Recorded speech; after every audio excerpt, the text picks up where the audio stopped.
On a Wednesday night in downtown Chicago at 8:15 p.m., Olivia Hart realized she had just made the kind of mistake that could quietly end a career.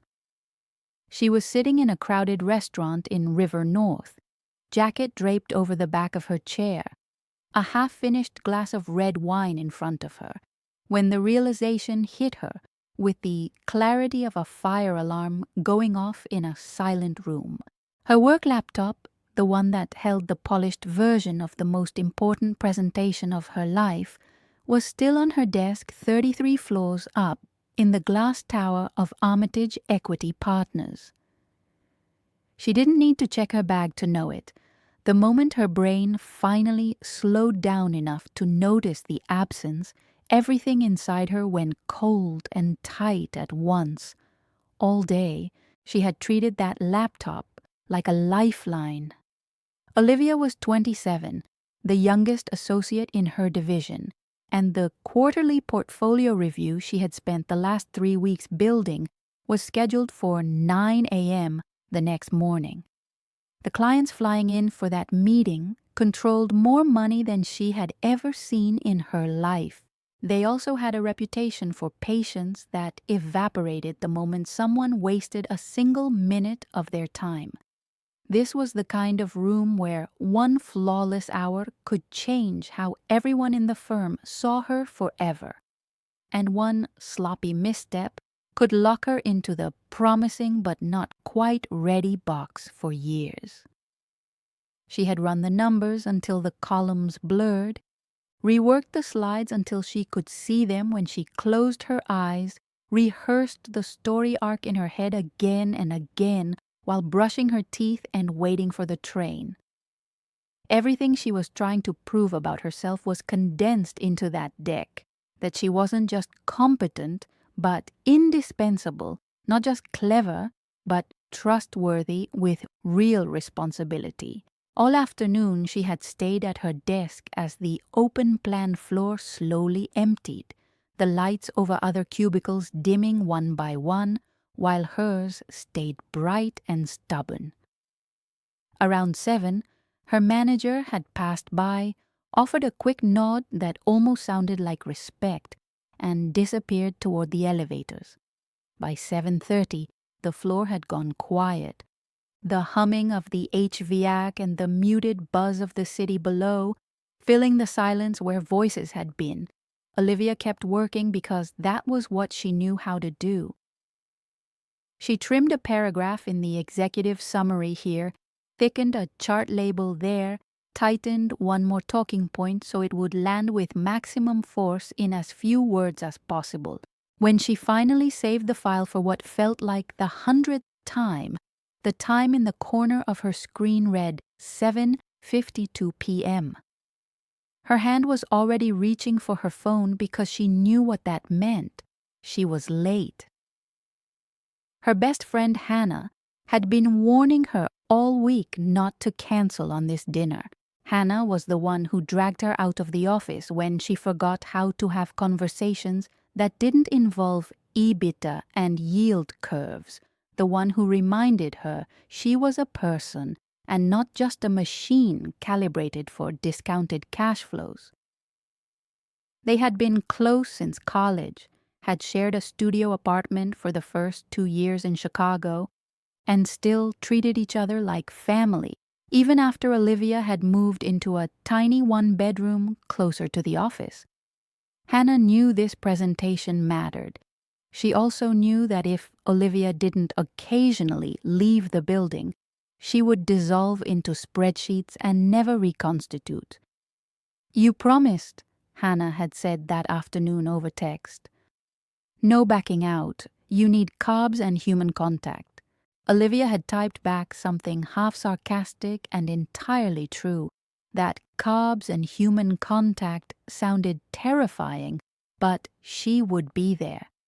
She had made it to the restaurant by almost sprinting from the office lobby, having thrown her notebook into her bag and slung the strap over her shoulder with the careless confidence of someone who believed she had everything important with her. She remembered locking her pedestal drawer, grabbing her phone, double-checking that she had her keys and wallet, and then heading toward the elevators with the buzzing focus of someone on a mission.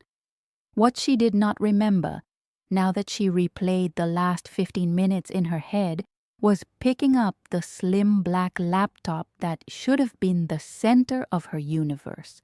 She could see it clearly in her mind, sitting on her desk, screen safely dark, charging cable still plugged in, completely essential and utterly forgotten. Across the table at the restaurant, Hannah noticed the way Olivia suddenly froze, wineglass halfway to her lips, eyes unfocused like she had just watched a building collapse in the distance. "Okay," Hannah said, setting down her own glass. "That's the face you make when you realize something catastrophic. What happened?" Olivia's voice came out thin and tight. "My laptop," she said. "It's still at the office." There was a beat of silence filled only by the clatter of dishes and low conversation from the other tables. Then Hannah tried, because she was a rational person, to find the less dramatic version of this problem. "So you'll grab it in the morning?" she suggested. "You're always there at some ungodly hour anyway." Olivia shook her head, panic pushing the words out faster. "The whole presentation is on it. My notes, the final version of the slides, the backup models. The version on the network is from yesterday morning. Half of what I did today isn't there." She pulled her phone out with shaking hands, thumb already moving to tap the office number from her recent calls. The line rang and rang, long enough that she could picture the phones lighting up at the empty reception desk, the sound echoing through an office where nobody remained to pick up. Eventually, the call dumped into an automated message. She hung up before the beep, jaw clenched, and tried building security next. That call didn't even ring. It went straight to an inbox with a generic greeting that might as well have been a door slamming in her face. She tried the main switchboard one more time out of sheer stubbornness, but the result was the same. "The building locks at 8, she said quietly, as if explaining a natural disaster. "You need a badge to get in after that, and night security is always in the basement. I don't have my badge. It's in my other bag at home." Hannah watched her, taking in the white-knuckled grip on the phone, the way Olivia's shoulders had crept up nearly to her ears. "Olive," she said, switching to the nickname she only used when she wanted to cut through Olivia's defenses. "Breathe." Olivia let out a short, humorless laugh. "I can't breathe. I've been getting ready for this meeting for weeks. I finally have a shot to prove I'm not just the kid in the room, and now I've managed to lock the entire thing in a building I can't get into." Hannah's brain went straight to problem solving. "There has to be someone with a badge you can reach," she said. "One of the senior associates, your VP, somebody who lives in their inbox as much as you do." Olivia thought about it, quickly running through names in her head. But at this hour, on a weeknight, everyone she could think of was either at home with their families or at some networking event where answering work calls would be considered rude. "They're all gone," she said. "And even if someone picked up, they'd have to drive back downtown, find parking, deal with security. By the time they got there, it would be 10:30. I can't ask someone to do that because I couldn't remember to pick up my computer." Hannah hesitated, then said the thing Olivia had been avoiding even thinking. "What about him?" she asked. Olivia knew exactly who she meant without needing clarification. Alexander Russo, 42 years old, founder and managing partner of Armitage Equity, the man whose name was on the door and whose shadow stretched over every decision that got made in that building. Most of the associates referred to him as Russo or the boss when they talked about him in the bullpen, but never loud enough for the partners to hear. He was the one who sat at the head of the conference table during investment committee meetings, who asked the kinds of questions that could strip a flimsy idea bare in seconds. He had a talent for silence that made people rush to fill it with explanations they hadn't planned to give. And for the last year and a half, Olivia had been doing everything in her power to impress him, while simultaneously pretending not to notice the way her pulse always seemed to pick up when he walked into a room. "He owns the building," Hannah said. "He must have some way in.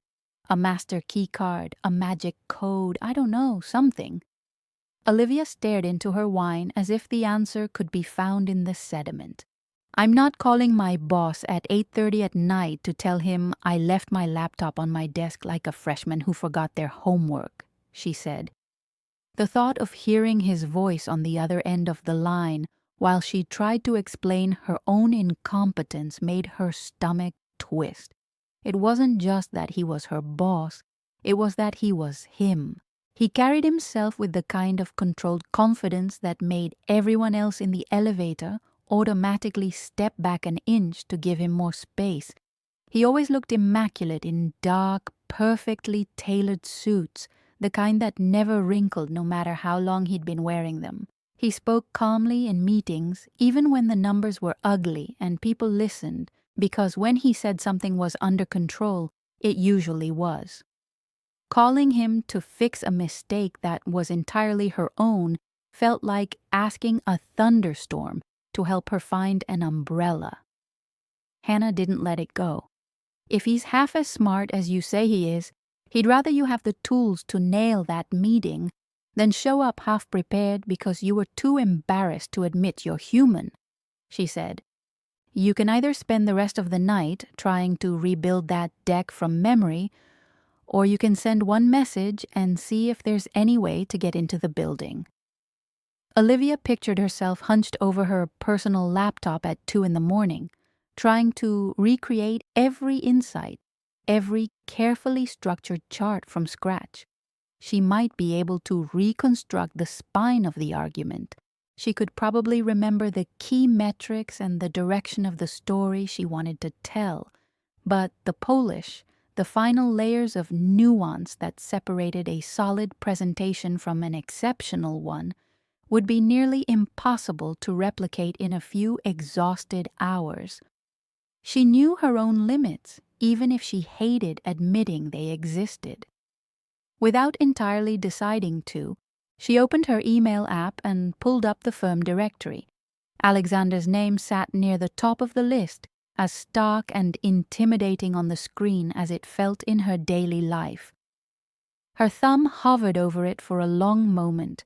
She thought about every time she had replayed his comments after a meeting, trying to decode whether a good work meant genuinely impressed or just baseline competent. She thought about the way he sometimes asked follow-up questions only to her when more senior staff were sitting right there, how he rarely praised anyone directly but never let sloppy thinking slide. Then she locked her phone and set it face down on the table instead. "I can't," she said. "I'll figure something out. I always do." Hannah sighed, but she recognized that tone in Olivia's voice, the mix of stubborn pride and fear that no amount of gentle logic could shift. They finished dinner, or at least they pretended to. Olivia picked at her pasta, mind racing, barely hearing half of what Hannah was saying. Guilt warred with dread in a steady loop, guilt for not being present with her friend, dread for what tomorrow would look like if she didn't find a way out of this. When the check came, Hannah insisted on paying, shooing away Olivia's automatic protest with a firm look. "Consider it a preemptive celebration for that brilliant presentation you're still going to give," she said. "Because you, my friend, are not the sort of person who lets one bad moment cancel out 3 weeks of hard work. Olivia managed a faint smile, the kind that didn't quite reach her eyes, and let herself be hugged on the sidewalk before they went their separate ways into the cool night air.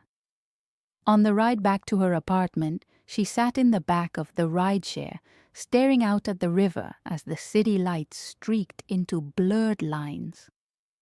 She tried to outline the presentation in her head, forcing herself to remember each slide in order, the title, the key takeaway, the numbers in bold. She whispered them under her breath like a mantra, as if repetition alone could rebuild what she'd left behind. Her brain, usually so sharp when she needed it most, felt sluggish and scattered, caught between panicking about what she had lost and scolding herself for losing it in the first place. By the time the car pulled up in front of her brick building in West Loop, she had the uncomfortable sense that she could recall just enough to know exactly what she wouldn't be able to replicate. Her apartment was small, but carefully arranged, the kind of place that made up for limited square footage with sheer determination. A narrow hallway led into an open living area with mismatched furniture that somehow felt intentional, a dining table that doubled as a work surface, and shelves overflowing with books she swore she would read again someday. She dropped her keys in the little ceramic dish by the door, kicked off her heels with relief, and went straight for the drawer where she kept her off-duty clothes. In minutes, the professional armor of the day, blouse, blazer, fitted skirt, had been replaced by worn joggers and an oversized t-shirt from a charity 5K she'd run years ago. She pulled her hair up into a messy knot that would never see the inside of a boardroom and scrubbed the last traces of makeup from her face until the person in the mirror looked more like herself and less like the version of her that tried to pass in a world of polished people. Then she sat down at her small desk by the window and opened her personal laptop, the one that seemed faintly apologetic just for existing next to its more powerful work counterpart. She logged into her email, found the most recent version of the deck she had sent to her manager earlier that week, and downloaded it like it might transform into something more helpful if she stared hard enough. It wasn't nothing, it was just not enough. Half the refinements she'd made since then were missing. Entire sections of analysis she had built after a flash of late-night clarity nowhere to be found. Still, she began to rebuild. She recreated the updated charts from raw data in her personal notes, copied over what she could from older drafts, and tried to remember exactly how she had phrased certain key lines that had felt just right earlier that day. It was like trying to redraw a detailed map from memory, possible in broad strokes, frustrating in the details. Outside, traffic noise softened as the hours slipped by, the city gradually surrendering to night. Inside, Olivia hunched over the glow of her screen, shoulders tight, eyes burning, fingers moving with mechanical focus. The clock on the corner of the laptop crept past 10, then 10:30, and she still felt like she was chasing something she would never fully catch. She was halfway through, rewriting a section on risk scenarios, when a sharp, unexpected sound cut through her concentration. The buzzer at her front door. She froze, hands hovering over the keyboard. Nobody was supposed to be here. Hannah would have texted first, and her neighbors were quiet, polite people who mostly pretended they didn't live within 10 feet of one another. A second buzz followed the first, insistent enough to prove she hadn't imagined it. Her heart climbed into her throat as she stood and padded barefoot to the intercom on the wall. "Yes?" she asked, trying to sound more composed than she felt. A deep male voice filtered through the small speaker, slightly distorted by the cheap hardware but unmistakably calm. "Olivia Hart?" the voice said. "It's Alexander Russo. You left something at the office." She stared at the intercom like it had just started speaking in tongues.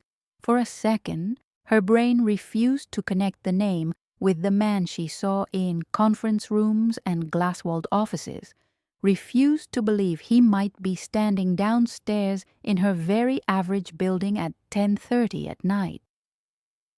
"You can't be serious," she whispered to herself, though her thumb moved almost automatically to buzz the door open.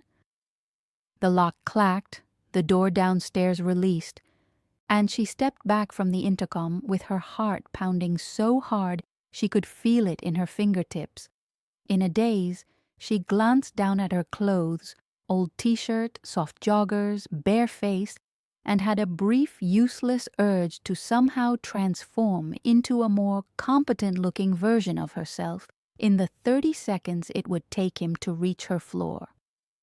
By the time the knock came at her apartment door, firm and polite, there was nothing left to do but open it. When she did, the hallway seemed to shrink around the figure standing there. Alexander Russo looked almost exactly as he did in the office, which somehow made the whole situation feel even more unreal. He was still in a dark three-piece suit, the fabric catching the dim light just enough to hint at how much it had cost. Tie perfectly knotted, shoes polished even after a long day. His dark hair was pushed slightly back from his forehead, a few strands at his temples threaded with gray that softened the sharpness of his features without making him look any less controlled. In one hand he held her work laptop by the edge, as if it weighed no more than a file folder. His eyes, a cool, steady brown, took her in with a directness that made her acutely aware of every inch of faded cotton she was wearing. "You forgot this," he said, voice as even as it was in meetings, only quieter, like the hallway itself required a different tone. Olivia stood there, frozen in the doorway, trying to process the scene in front of her. Her boss, the man who controlled every major decision at Armitage Equity, who had built a firm from nothing into something that managed billions, who rarely appeared anywhere without purpose, was standing in her hallway holding her laptop like it was the most natural thing in the world. She could hear her own pulse in her ears, a steady drumbeat that seemed louder than the muffled city noise filtering in through the stairwell window behind him. "How did you—" she started, then stopped because there were too many questions fighting to get out at once. How did he know she had forgotten it? How did he get her address? Why was he here instead of sending security or an assistant or literally anyone else? Alexander's expression didn't shift, but something in his eyes suggested he had anticipated exactly this reaction. "I do a final walk through the office most nights before I leave," he said, as if that explained everything. "Old habit.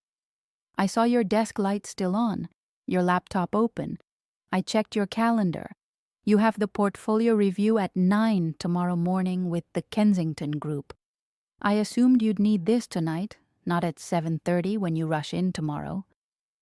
His voice was calm, matter-of-fact, the same tone he used when explaining why a particular investment thesis didn't hold up under scrutiny.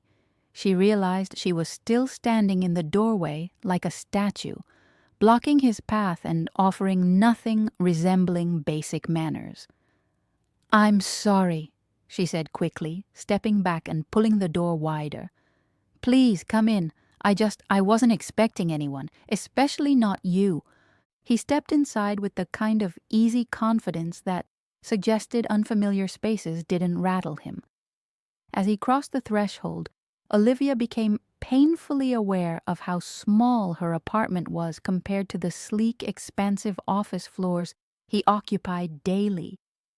The narrow entryway led directly into her living area, where her personal laptop was still open on the desk, half-finished slides glowing on the screen like evidence of her panic. A mug of tea sat cooling beside it, forgotten in her frantic reconstruction efforts. Books were stacked in uneven piles on the shelves, a blanket was draped haphazardly over the arm of her couch, and her work bag from earlier had been tossed onto the chair in a way that screamed organized chaos at best. He glanced around, taking it in without judgment, and set her work laptop down carefully on the small table near the door. "You didn't have to bring it yourself," Olivia said, finally finding her voice again.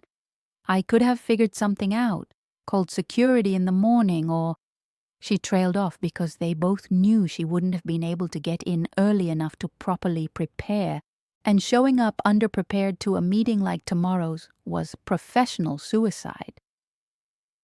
"You would have spent the entire night trying to rebuild the presentation from scratch," Alexander said, echoing almost exactly what Hannah had predicted hours earlier.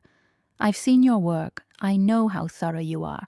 You wouldn't have settled for anything less than perfect, which means you'd have been awake until 4 in the morning and walked into that meeting exhausted." The fact that he was right, that he understood her work habits well enough to predict them, sent a strange warmth through her chest that she immediately tried to ignore. "Still," she said, "you didn't have to drive all the way here. You must have a dozen other things you could be doing right now." He looked at her directly, and for a moment the controlled professional mask slipped just enough for her to see something underneath, something that looked almost like amusement. "I was heading home anyway," he said. "Your building is 20 minutes out of my way. It seemed simpler to deliver it myself than to coordinate with security, have them call you, wait for you to come downtown. This saved time for both of us."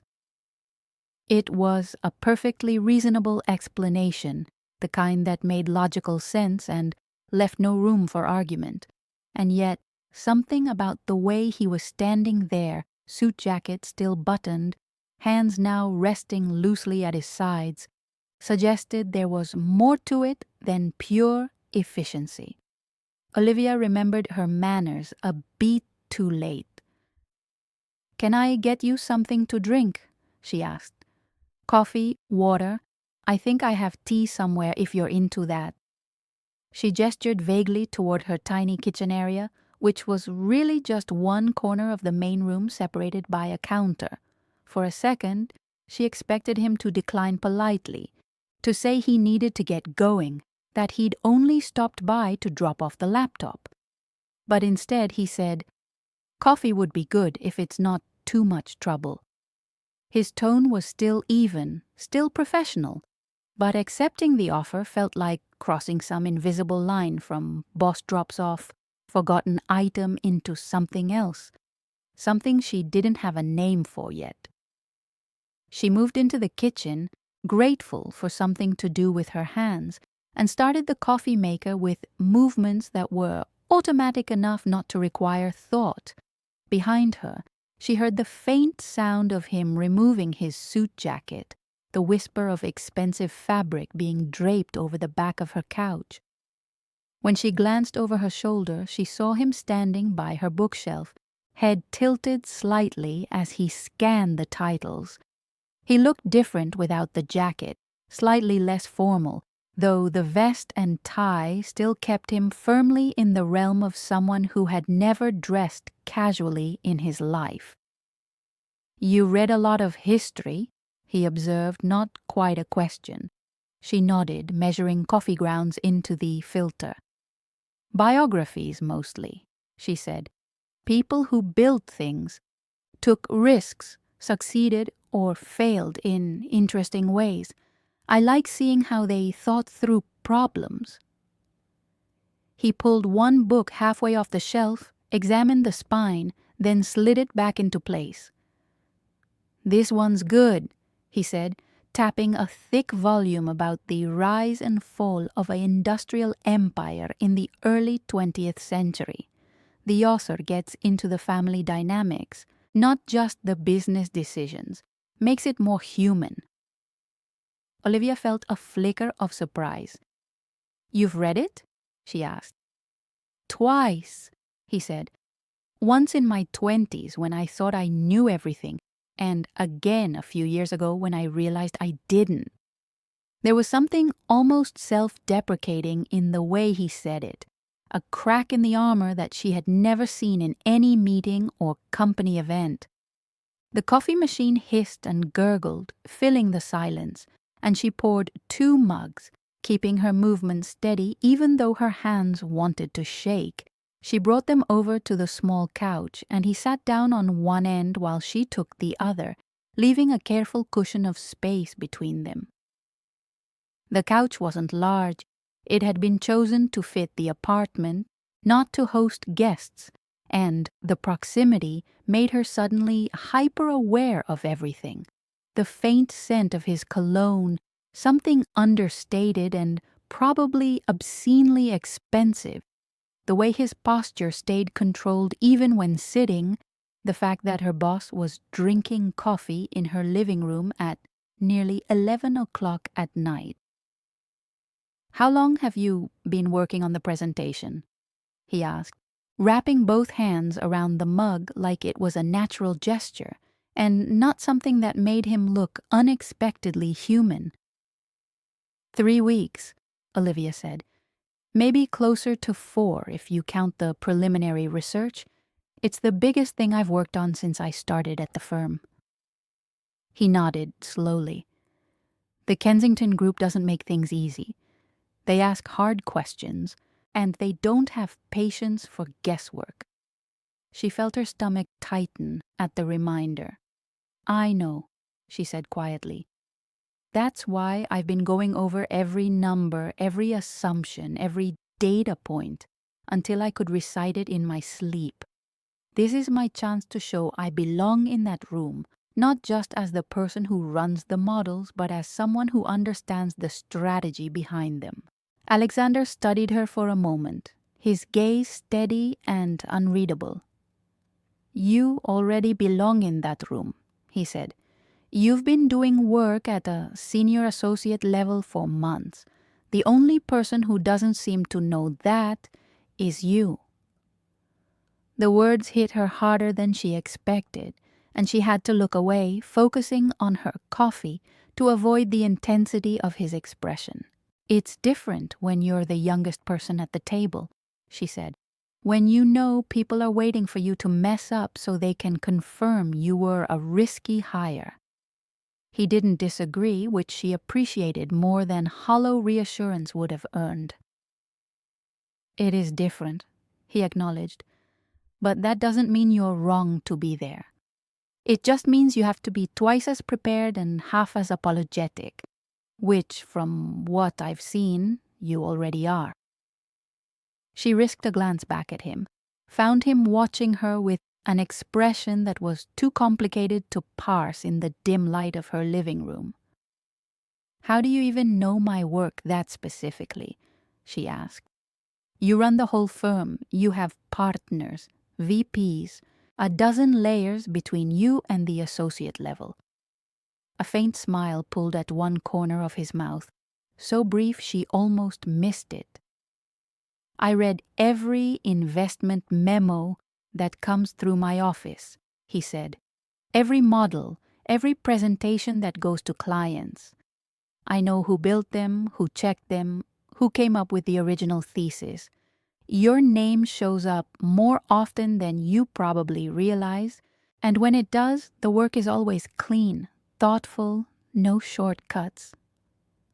Olivia felt heat rise in her face and silently cursed her inability to accept a compliment without her body betraying her. "I just do the job," she said, aiming for casual and landing somewhere closer to flustered. "You do it well," he said simply, and took another sip of coffee, as if he hadn't just upended her entire perception of how visible she was in the firm. They talked for a while after that, and the conversation drifted away from work into territory that felt both safer and more dangerous at the same time. She asked how he had started Armitage, and he told her a version of the story she had heard in passing before, but with details he didn't share in interviews or on panels. His father had run a logistics business, he explained, the kind that operated in gray areas and required understanding people as much as numbers. When his father died unexpectedly, Alexander had been 29, angry at the world, and sitting on a small inheritance that he could either waste or turn into something that mattered. He had taken the money, borrowed more from people who believed in him for reasons he still didn't entirely understand, and spent 5 years building the firm one cautious deal at a time. There were months where I wasn't sure we'd make payroll, he admitted. Nights where I'd sit in the office at 2 in the morning wondering if I'd made a catastrophic mistake. But I kept going because the alternative was admitting my father had been right when he said I didn't have the stomach for risk. Was he right? Olivia asked. Alexander shook his head. No, but I had to prove it to myself, not to him. He was already gone.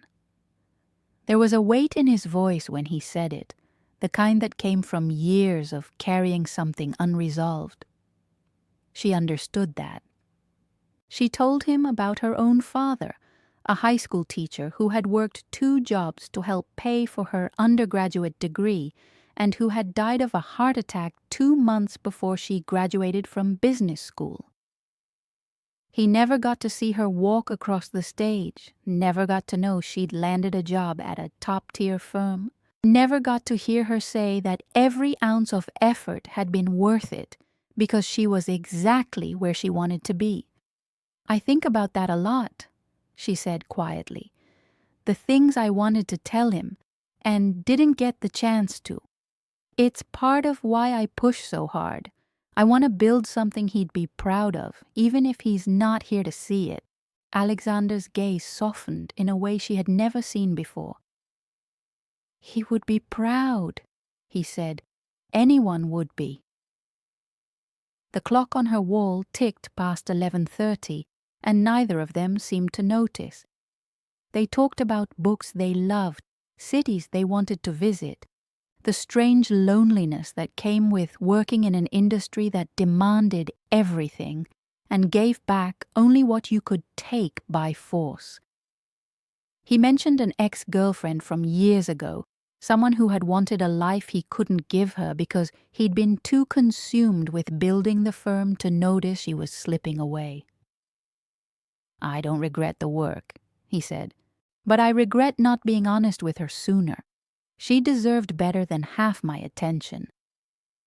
Olivia admitted she'd had a similar experience in grad school, a boyfriend who had wanted her to follow him to San Francisco after graduation, who had called her selfish when she chose Chicago and her career instead. Maybe he was right, she said with a shrug. Maybe I am selfish. Alexander frowned slightly. There's a difference between selfish and self-aware, he said. You knew what you wanted and you didn't apologize for choosing it. That's not selfish, that's honest.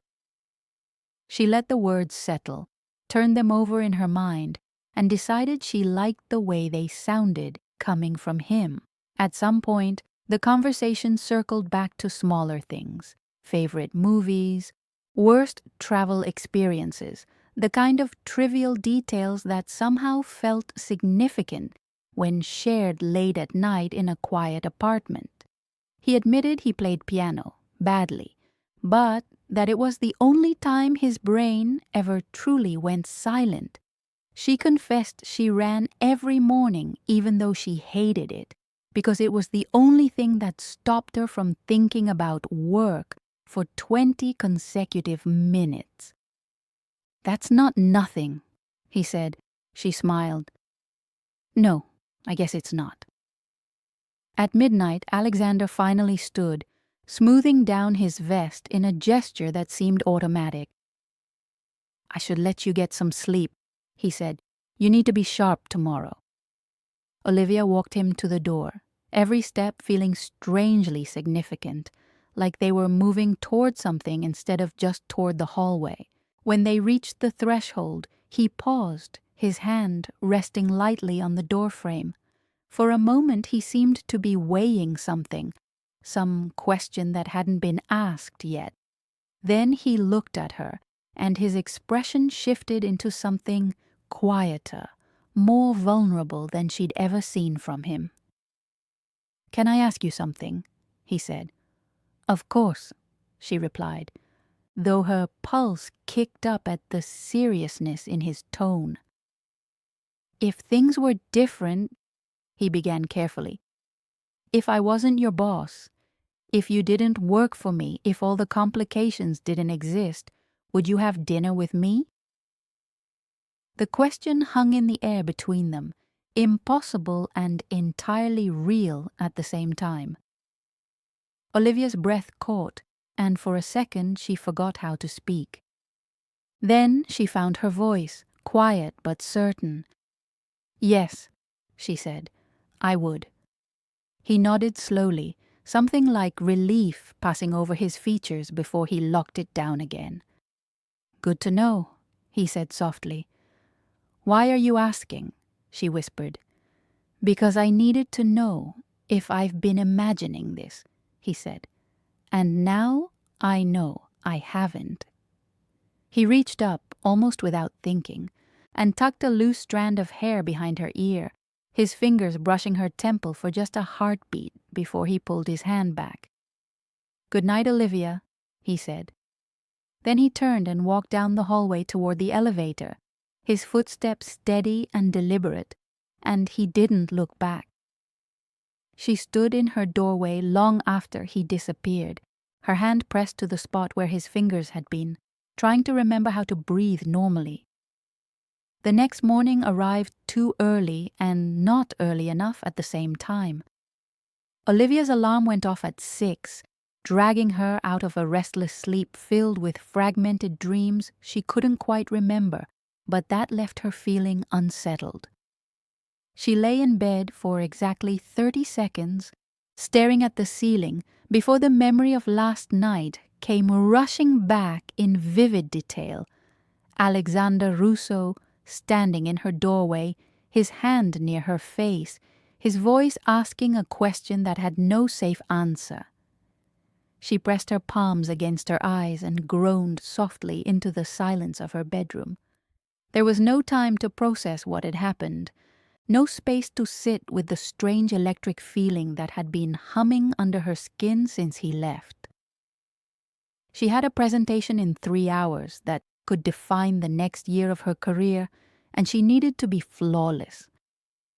She showered, dressed in her sharpest suit, a charcoal gray that fit perfectly and made her feel like she could hold her own in any room, and forced herself to eat half a piece of toast even though her stomach was too tight to want food.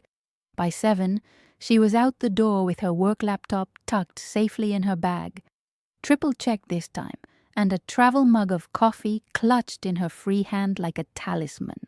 The train was crowded with the usual morning rush, bodies pressed together in tired silence, and she used the time to run through her talking points one more time, mouthing the words silently so no one would notice. By the time she walked through the glass doors of Armitage Equity at 7:40, she felt as ready as she was going to be. The office was already buzzing with pre-meeting energy, assistants coordinating conference room setups, associates clutching printed decks and looking various shades of nervous or caffeinated. Olivia made her way to her desk, logged into her laptop, pulled up the presentation one final time, just to confirm everything was exactly as she'd left it. It was.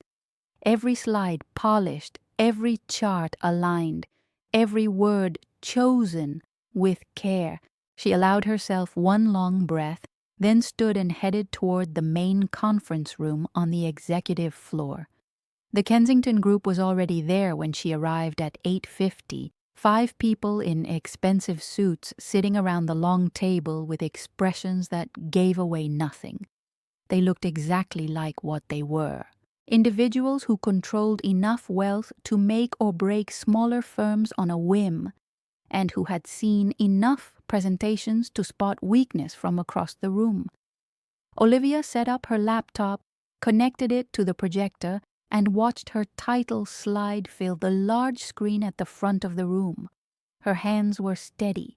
Her pulse was elevated but manageable. At 8:55, Alexander walked in, and the air in the room shifted slightly, the way it always did when he entered a space. He greeted the clients with the easy confidence of someone who had done this 1,000 times, shook hands, exchanged pleasantries, then took a seat at the back corner of the room where he could observe without dominating. For exactly 2 seconds his eyes met hers, and he gave her the smallest nod, so subtle that anyone not looking for it would have missed it entirely. But she saw it, and she understood. "You've got this." At 9 o'clock, she began. Her voice came out clear and strong. No hesitation, no uncertainty. She walked them through the quarterly performance with precision, explaining not just what had happened, but why it mattered. How each decision had been informed by market analysis and risk modeling that anticipated shifts before they became obvious. She fielded questions as they came, never flustered, never guessing. When one of the Kensington partners asked a complicated question about exposure in a specific sector, she didn't fumble or deflect. She pulled up the relevant data, walked him through the logic, and showed him exactly how the firm had hedged against downside risk while maintaining upside potential. By 9:40, she could see it in their faces. They were impressed, not politely interested, not tolerantly engaged, but genuinely impressed. She wrapped up at 9:55, thanked them for their time, and asked if there were any final questions. There weren't. One of the partners, a woman in her early 60s with silver hair and sharp eyes, leaned back in her chair and said, "That was excellent work, Miss Hart. Clear, thorough, and honest about both opportunities and risks. Your firm is lucky to have you." Olivia felt warmth spread through her chest, the kind of validation she had been chasing for 18 months, finally landing in a way that felt real. "Thank you," she said, keeping her voice steady even though she wanted to grin like an idiot. The client stood, gathered their things, and filtered out of the room with Alexander, who walked them toward the elevator while discussing next steps. The other associates who had been lingering near the door waiting for the meeting to end swarmed her immediately, offering congratulations and asking where she wanted to go for celebratory drinks later. She smiled, accepted the praise, deflected the attention as quickly as she could without seeming ungrateful. But her eyes kept drifting to the hallway, watching for Alexander to return. When he finally did, the room had mostly cleared, just a few people packing up their notes and laptops. He walked over to where she stood by the projector, his expression controlled but his eyes warmer than they had been during the meeting. "Well done," he said quietly, just loud enough for her to hear. "Thank you," she replied, and meant it for more than just the compliment. He looked like he wanted to say something else, but one of the senior partners called his name from the doorway, needing his input on something urgent, and the moment passed. He gave her one more brief nod and left, and Olivia stood there feeling like she had just run a marathon and won, but also like something important had been left unfinished. The rest of the day blurred by in a haze of congratulations and follow-up emails. Her manager stopped by her desk to tell her the clients had already sent feedback praising her work, that this was exactly the kind of performance that got people noticed at the firm.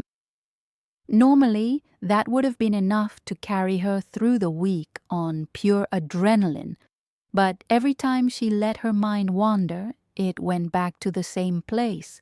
Alexander standing in her apartment, asking a question that shouldn't have been asked, and her answering it anyway. By the time she left the office that evening, the sun was already setting, painting the Chicago skyline in shades of orange and pink. She walked to the train station on autopilot, her bag slung over one shoulder, her mind 1,000 miles away. When she got home, she changed into comfortable clothes, heated up leftovers she barely tasted, and sat on her couch staring at nothing in particular. Her phone buzzed with a text from Hannah. "How'd it go?" Olivia typed back. "Killed it. Clients loved it. I'll tell you everything tomorrow." Hannah sent back a string of celebratory emojis and a promise to take her out for a proper victory dinner over the weekend. Olivia smiled faintly at the screen, then set the phone down and let the silence of her apartment settle around her like a heavy blanket. The next 2 weeks were torture in a way she hadn't anticipated. She saw Alexander almost every day, in meetings, in the elevator, passing in the hallway between departments, and every interaction was perfectly professional, perfectly polite, perfectly normal. He asked about her projects, complimented her work when it warranted it, treated her exactly the way he treated every other talented associate in the firm. And it was driving her quietly insane. Because she couldn't forget the way he had looked at her in her apartment, couldn't stop replaying his question in her head during long meetings when she should have been focused on something else entirely. She threw herself into work with even more intensity than usual, volunteered for extra assignments, stayed late analyzing deals that didn't technically need her input.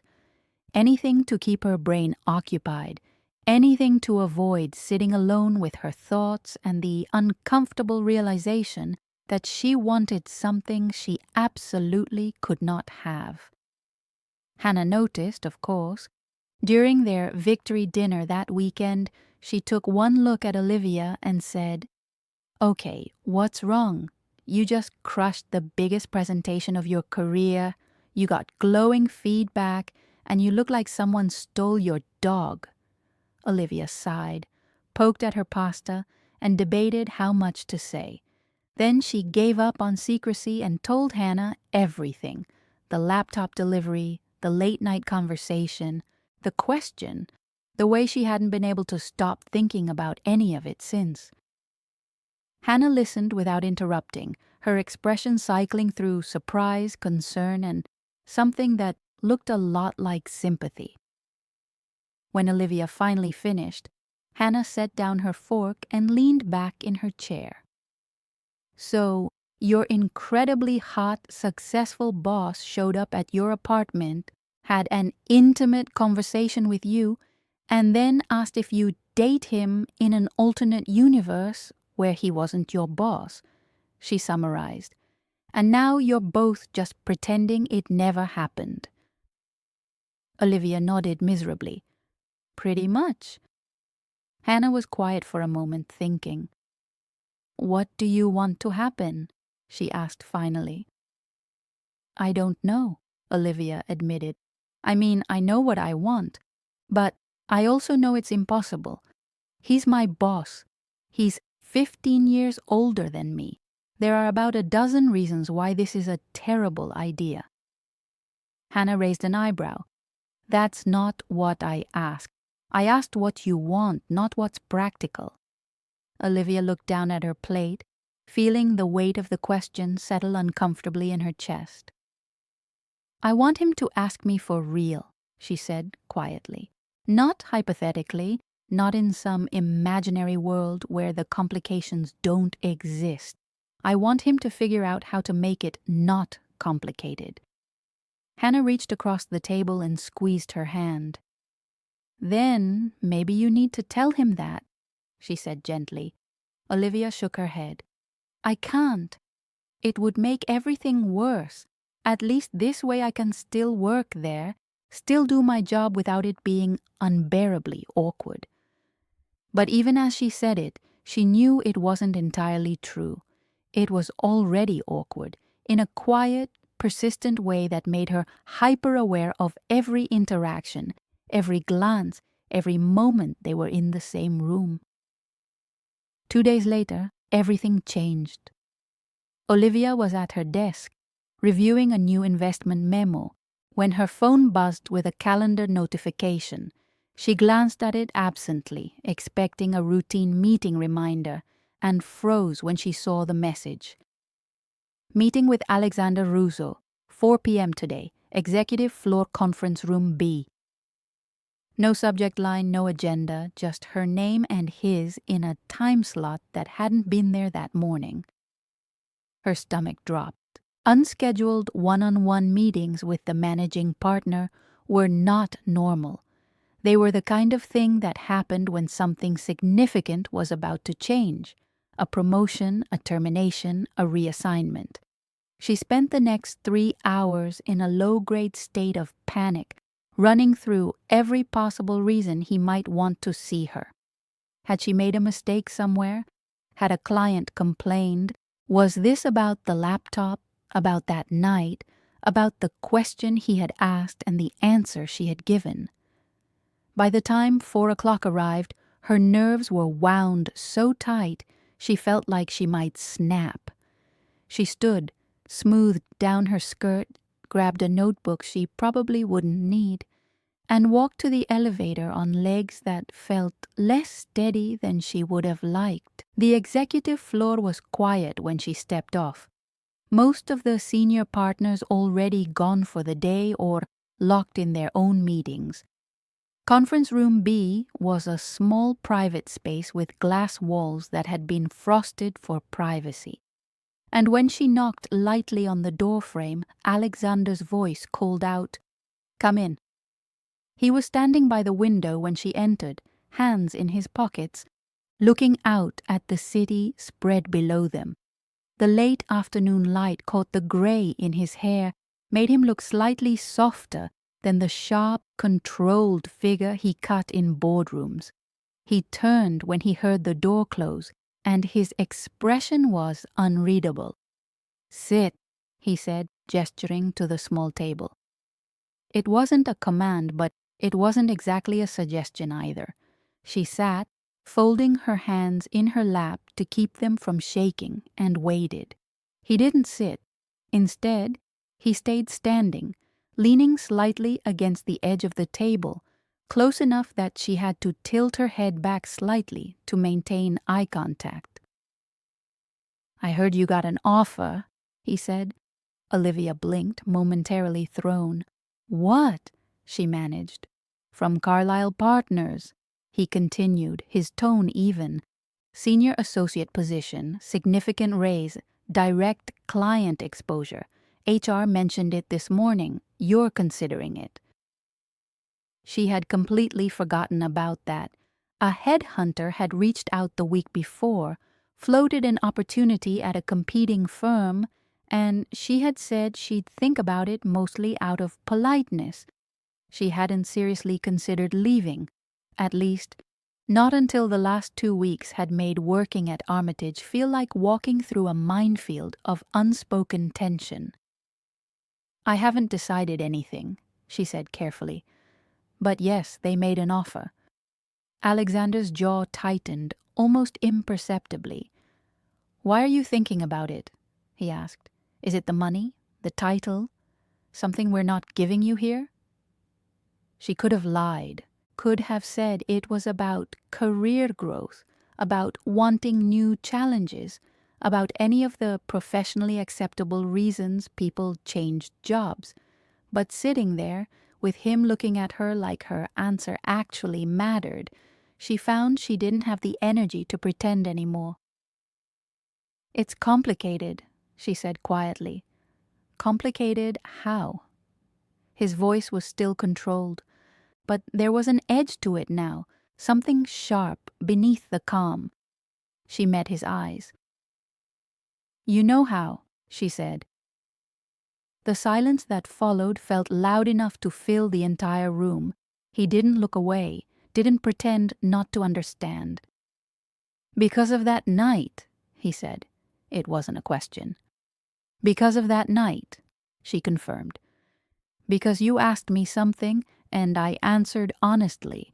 And now I come to work every day and see you and have to act like it didn't happen. Like I don't think about it constantly. Like it's not making it hard to focus on anything else." He exhaled slowly, and for the first time since she'd known him, he looked genuinely unsettled. "I didn't ask that question to make your life harder," he said. "Then why did you ask it?" she countered, more boldly than she felt. He was quiet for a long moment, and when he spoke again, his voice was quieter, more raw than she had ever heard it. "Because I needed to know if what I was feeling was one-sided," he said. "If I was completely out of line, or if there was any possibility that you felt it too." Her breath caught. "And now you know," she said softly. "Now I know," he agreed. He moved then, closing the small distance between them until he was standing directly in front of her chair, close enough that she could see the tension in his shoulders, the way his hands were clenched at his sides like he was holding himself back from something. "The complications," he said, "they're not insurmountable." She looked up at him, heart pounding. "What are you saying?" she asked. "I'm saying I can transfer you," he said. "Different department, new supervisor. You wouldn't report to me anymore, not directly, not in any way that would make this inappropriate." The word "this" hung between them, undefined but entirely understood. "And if you did that," she said carefully, "what would happen then?" His eyes never left hers. "Then I would take you to dinner," he said, "and we would stop pretending this isn't happening." The room seemed to tilt slightly, not enough to throw her off balance, but enough to make everything feel less stable than it had a moment before. Olivia searched his face for any hint that he might be joking, might be testing her, but there was nothing playful in his expression. He looked serious, steady, like he was presenting a strategic option in a high-stakes negotiation, rather than talking about the shape of both their lives. "You've thought about this," she said quietly. It wasn't an accusation, just an observation.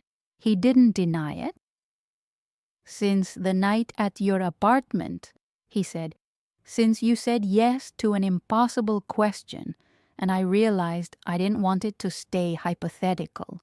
Her heart pounded so hard she was surprised he couldn't hear it across the small space between them. "Why didn't you say something sooner?" she asked. "Why weeks of pretending nothing happened?" He exhaled, the sound carrying more weight than any of his boardroom sighs. "Because I wasn't sure if it was fair," he admitted, "to you, to the firm. Because I didn't want to make you uncomfortable or put you in a position where you felt pressured. And because I was afraid you'd say no once it stopped being hypothetical." There it was again, that unexpected vulnerability, the crack in the armor that made him look less like an unshakable institution and more like a man figuring things out as he went. "If I was going to do this," he continued, "I needed to be sure I could do it cleanly. No secrets, no half measures, No blurred reporting lines that could get you hurt if anyone ever questioned your performance. Olivia stood slowly, unable to stay seated while the ground beneath her shifted this dramatically. They were close now, so close that if either of them moved even slightly, they would be touching. "What if it's still a bad idea?" she asked, voice barely above a whisper. "The age difference, the power imbalance, what people will say. What if this blows up in our faces?" His gaze didn't waver. "Then it blows up," he said, "and we deal with it. But not because we were careless. Not because we blurred lines we shouldn't have. If we do this, we do it right. You get moved to strategic development under Sarah Liu. She's tough but fair. She'll challenge you and give you room to grow. You won't report to me. I won't have any say in your compensation, your reviews, your promotions. If anything, people will wonder if I'm being harder on you than anyone else." He was laying out the logistics like a restructuring plan, and somehow that made it feel more real, not less.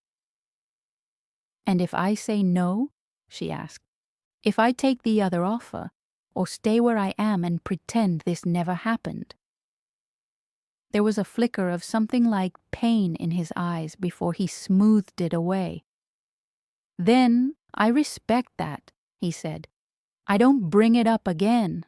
I let you go if that's what you choose. I'll be disappointed, but I won't try to change your mind. This only works if you want it as much as I do." The honesty in his voice made her throat tighten. It would have been easier if he'd tried to persuade her, to push, to argue his case. Instead, he was putting the decision in her hands, fully and without conditions, and that was somehow far more terrifying.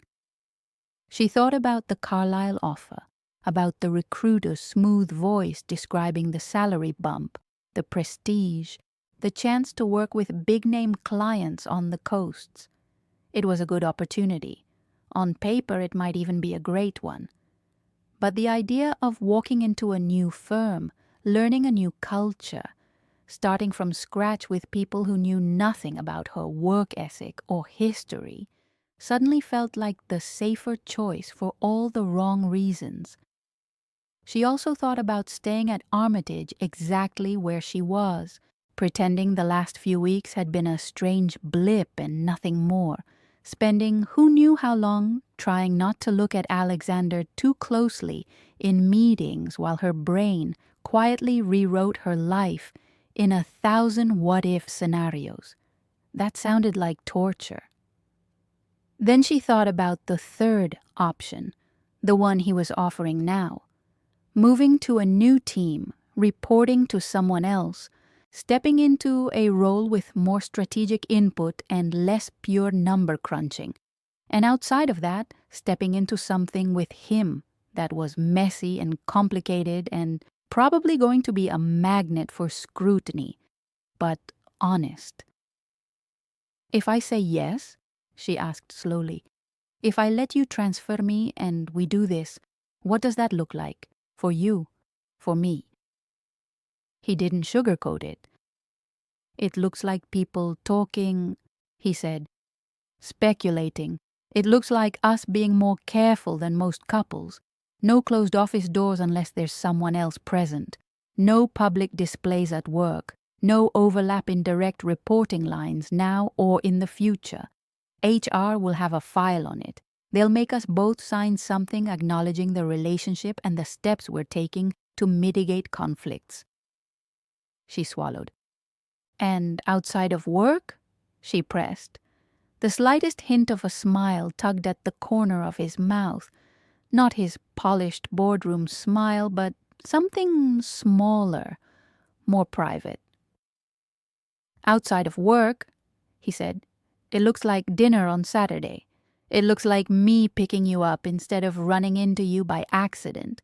It looks like seeing each other without pretending we're just colleagues. It looks like me not having to walk out of your apartment at midnight and pretend that every part of me didn't want to stay." The honesty in that last sentence hit her like a physical force. She hadn't been imagining it. The tension, the lingering looks, the sense that he wanted to reach for her and kept stopping himself. It had all been real.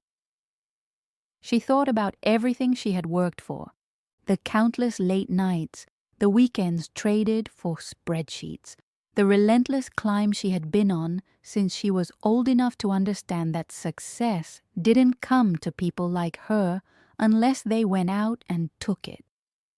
She thought about the risks, the potential fallout, the way people might reduce all her accomplishments to one ugly narrative, that she had traded professionalism for proximity to power. Then she thought about the way he had looked at her in her apartment, not as an employee, not as a line on a resume, but as a person. "Transfer me," she said finally, her voice steady, even though her pulse was racing. "Are you sure?" he asked. There was no challenge in it, only concern. "I've never been more sure of anything," she said. "If I leave now, I'm always going to wonder. And if I stay and we keep pretending, I'm going to resent it. This is the only option where I'm not lying to myself." Something in his posture eased, like a wire that had been pulled too tight, finally giving a fraction of an inch. He stepped back just enough to reestablish a sliver of professional distance, as if reminding himself where they still were and what still needed to happen before anything else could. "I'll speak to HR first thing tomorrow," he said. "We'll move you to strategic development by the end of the week. Sarah's been asking for someone with your skill set. She'll be glad to have you." He paused, and the edge of his mouth curved slightly upward. "And once that's official, I'll pick you up on Saturday at 8. Dress like you're going somewhere you want to remember." Her chest tightened with a strange combination of anticipation and fear. "That's not a question," she said, because teasing him felt easier than acknowledging the depth of what she was agreeing to. "No," he agreed, "it's not." The faintest hint of playfulness crept into his eyes, an echo of the man she'd glimpsed in her living room. "Problem?" She shook her head. "No," she said, "it's perfect." For a moment, they just looked at each other, the air between them charged with everything that had been unsaid for weeks. Then, in a move that was both reckless and entirely inevitable, he closed the distance between them and kissed her. It wasn't tentative or questioning. It was the kind of kiss that spoke of 18 months of restraint finally snapping, of every moment he had held back collapsing into one point. His hand came up to cradle her jaw, thumb brushing the edge of her cheekbone, and she leaned into him without thinking, fingers curling in the fabric of his shirt. For a few seconds, the world outside that conference room did not exist. There were no clients, no partners, no HR forms, no complicated organizational charts. There was only the startling, undeniable fact that this felt right in a way nothing else had in a very long time. When they finally pulled apart, breath slightly uneven, the reality of where they were rushed back in. Olivia let out a shaky laugh. "This is very unprofessional," she said, because humor was the only way she knew how to handle the intensity of the moment. "I'm aware," he said, a hint of ruefulness in his voice. "Consider it an early exception, the last one we'll make on company property." He walked her to the door, and before she stepped out into the hallway, he added, "You should still take a day to think about the Carlyle offer. Don't let this be the only factor in your decision. If you stay, I want it to be because you believe Armitage is still the best place for your career, not just because of me." She appreciated that more than he probably realized. "I already know," she said. "I didn't send them a yes because something felt off. Now I know why. It wasn't about the job, it was about running away from this.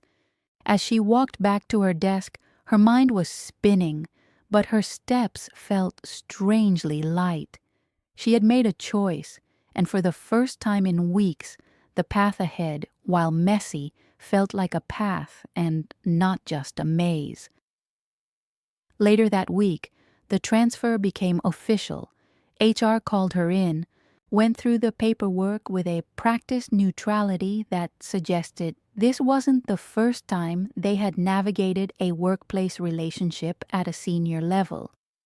They asked her if she felt pressured in any way, if she understood the implications, if she had any concerns about retaliation or favoritism. Olivia answered honestly, no, yes, and yes, but not in the way they meant. Her concerns weren't about Alexander using his position to benefit her unfairly.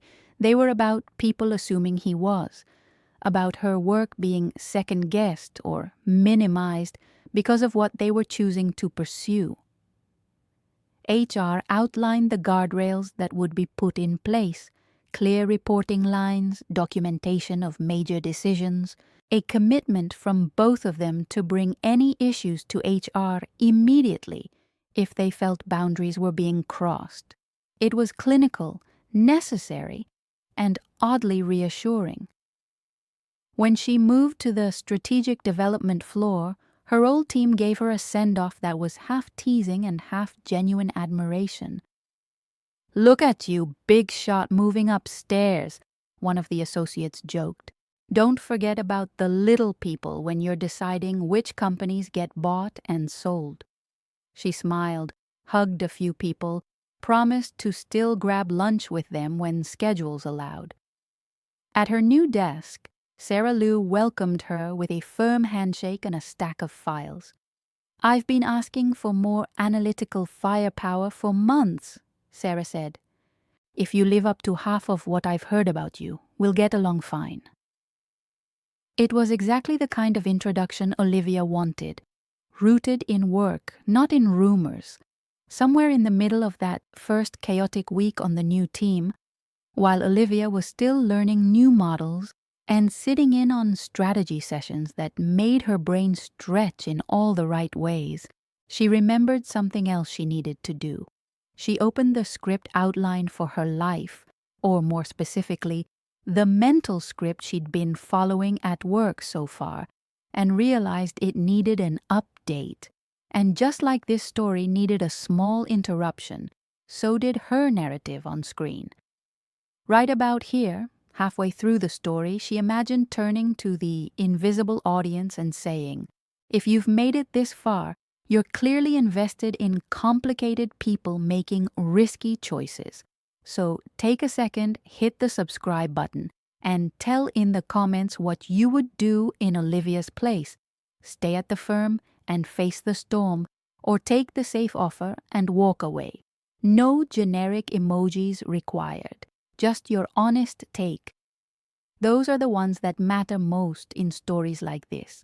Then she turned back to the work in front of her and the weekend ahead, where a black car would be waiting at 8 p.m. sharp, driven by the man who had just rearranged the structure of her professional life so they could see what else might be possible when they stopped pretending. Saturday arrived with the kind of crisp autumn clarity that made Chicago feel alive in every direction.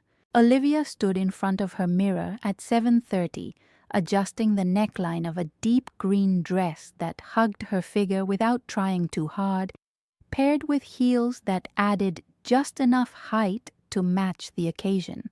She had spent longer than usual on her hair and makeup, not because she was nervous exactly, but because this felt like the first real step into uncharted territory. The transfer was done, the HR paperwork signed, the professional barriers removed, or at least repositioned, but tonight was about something else entirely. Seeing what existed when the boss-employee dynamic vanished and two people were left standing in its place. At precisely 8 o'clock, her phone buzzed with a text.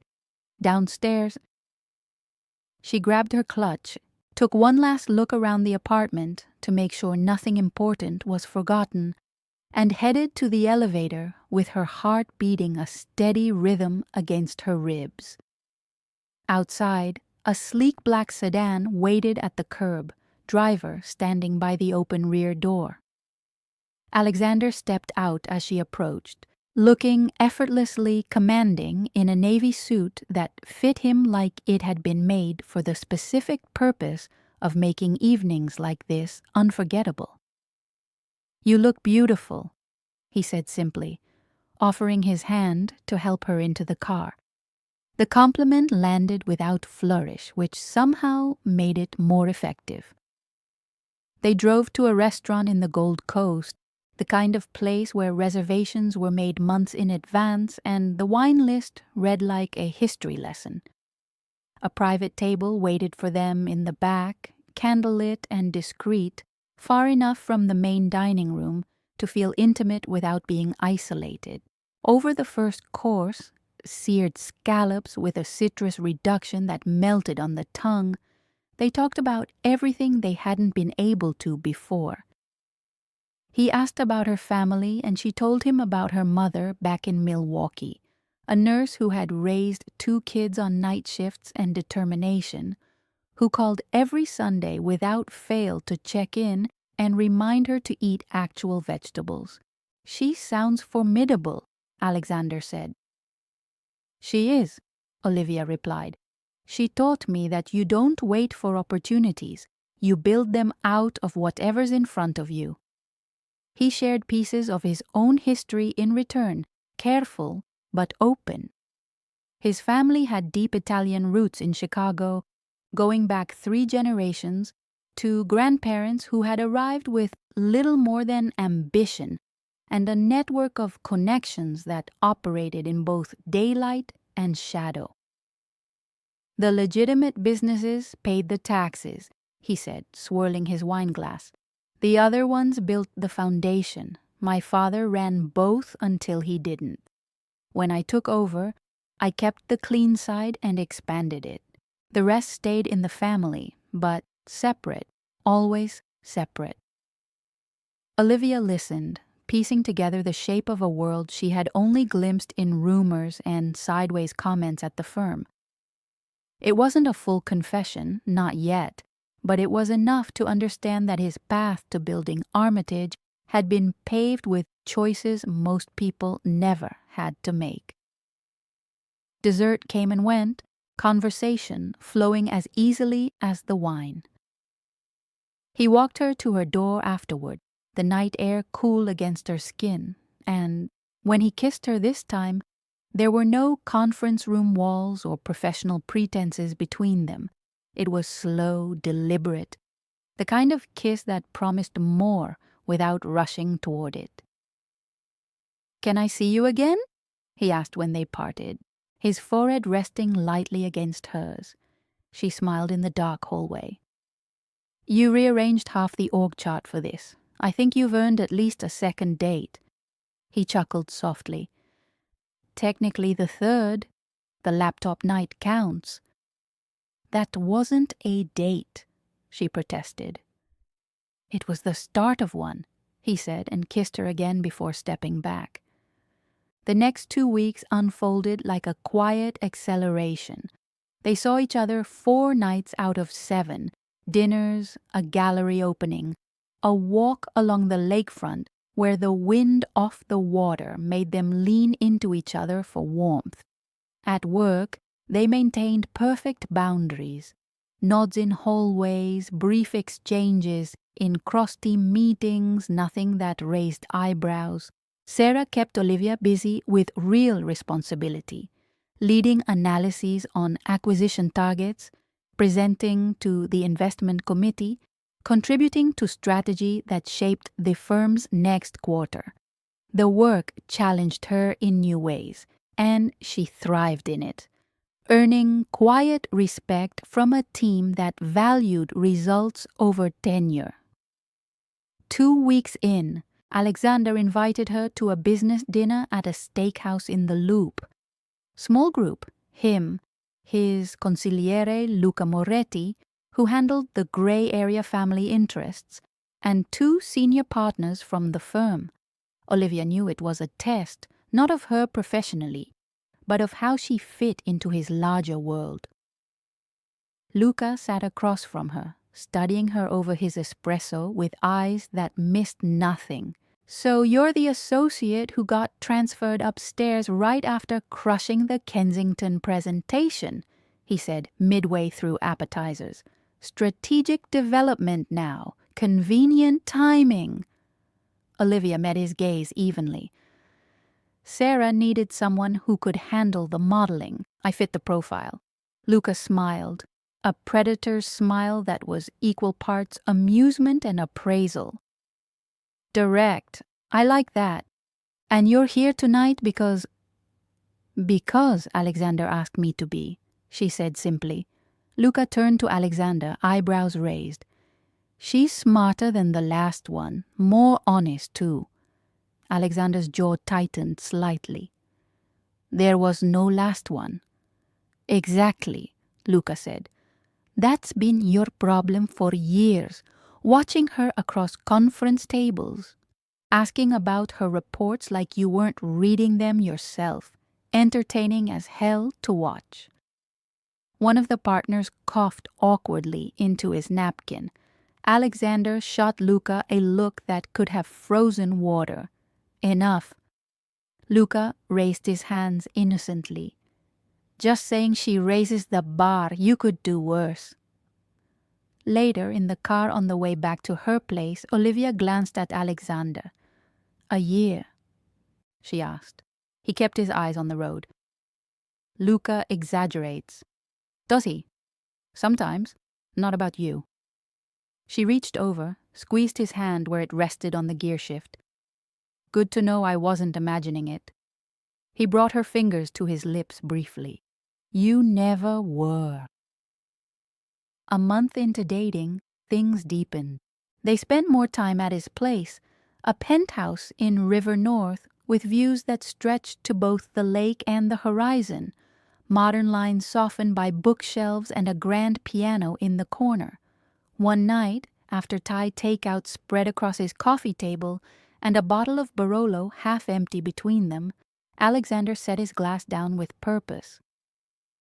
"There's something I need to tell you," he said, tone shifting from relaxed to serious. Olivia sat up straighter, reading the weight in his voice. "The family business," he began. "Armitage is clean.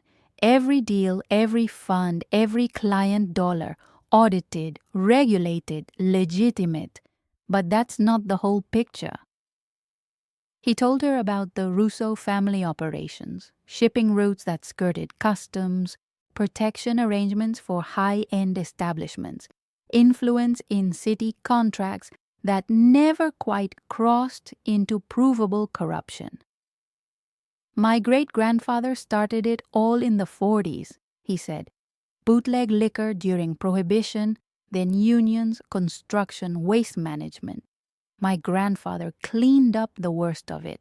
My father professionalized the rest.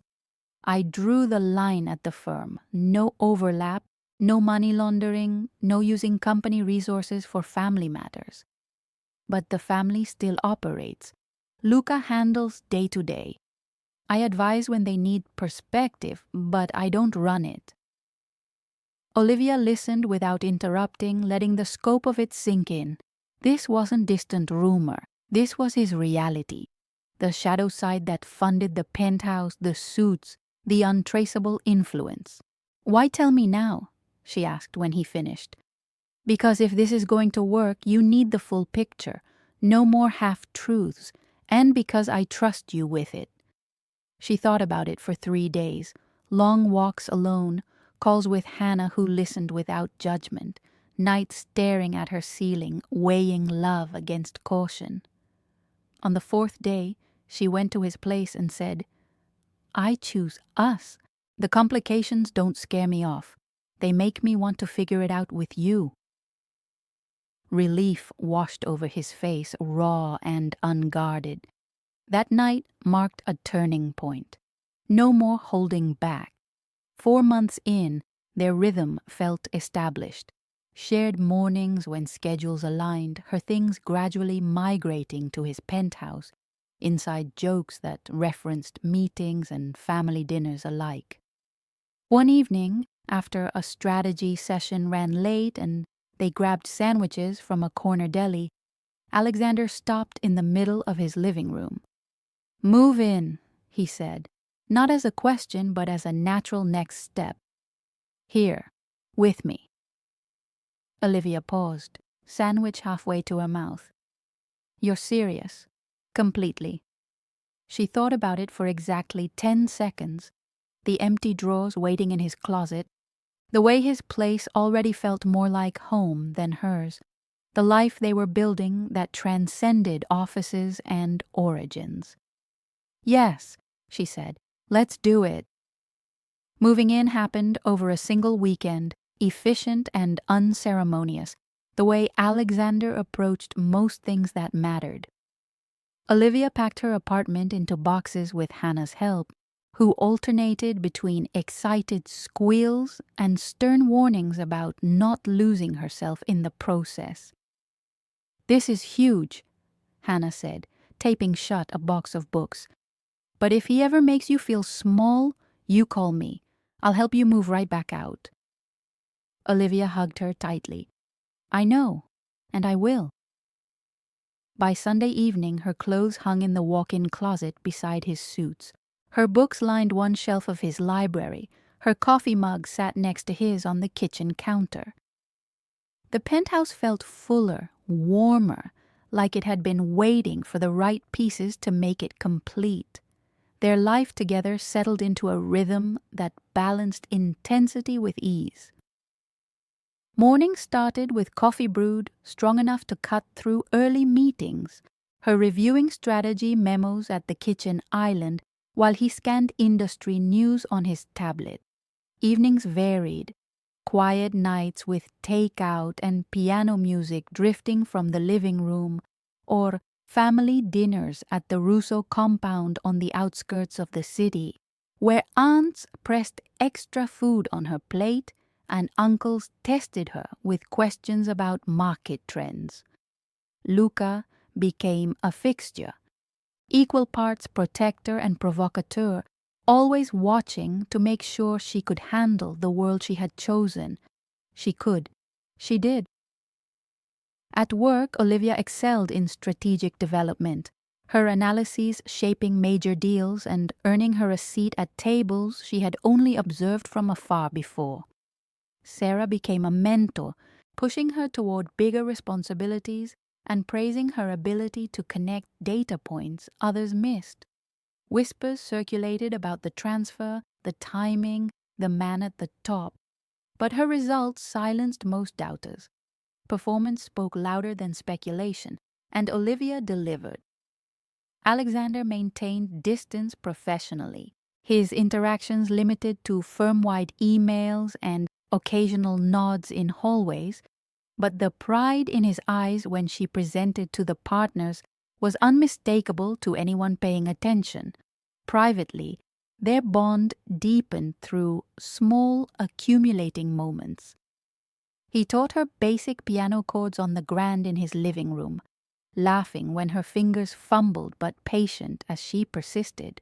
She dragged him on early morning runs along the lake path, where he pretended to hate every step but showed up anyway. They traveled together, a weekend in Napa for wine tastings that turned into long conversations about legacies and futures, a business trip to New York where stolen hours in Central Park felt like a private world amid the chaos.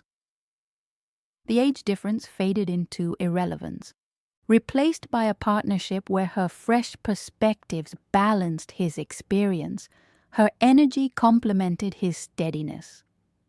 Challenges arose, as they always did. A deal she championed hit turbulence when market conditions shifted unexpectedly, drawing scrutiny from partners who questioned her judgment. Alexander stayed hands-off publicly, but privately coached her through the pivot, helping her refine the thesis without crossing professional lines. Family tensions surfaced too, his mother, elegant and traditional, gently probing about marriage and children during Sunday dinners, her eyes assessing whether Olivia fit the long-term vision. Olivia handled it with grace, deflecting without dismissing, proving her place through actions rather than promises. Luca pulled Alexander aside once after a heated family meeting about territory disputes. "She's good for you," he said. "Keeps you human. Don't screw it up." Alexander didn't need the reminder.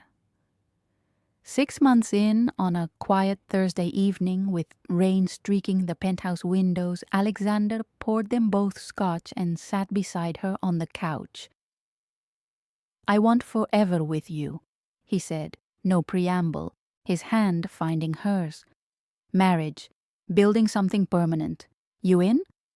Olivia looked at him, saw the man who had delivered a laptop and upended his world for a chance at this, and knew her answer without hesitation.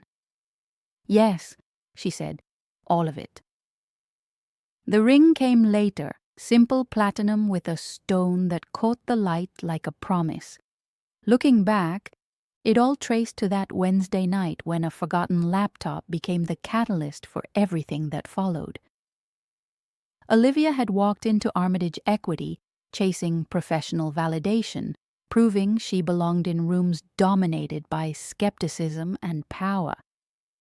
What she found instead was a man willing to dismantle barriers for something real, a love that thrived amid complications, a life where vulnerability strengthened rather than weakened. The Mafia shadow, the boardroom battles, the whispers, they were part of the texture, not the undoing. Sometimes the smallest oversights unlocked the biggest transformations, turning professional disasters into personal destinies. And if you're still here, watching rain hit Chicago windows while this story wraps up, consider joining this community of people who love stories about ordinary mistakes leading to extraordinary lives. Hit subscribe, not because every channel says to, but because this space is for sharing the real complications we've all faced, the career risks we took, the forbidden attractions that changed us, the what-if moments that became our reality. Drop in the comments. What's your laptop story? That one oversight that led to something better than planned? Or what you do differently, knowing what you know now? Your stories make this channel alive. Raw, honest shares that remind us we're all navigating the same messy beauty. Thanks for staying through every twist.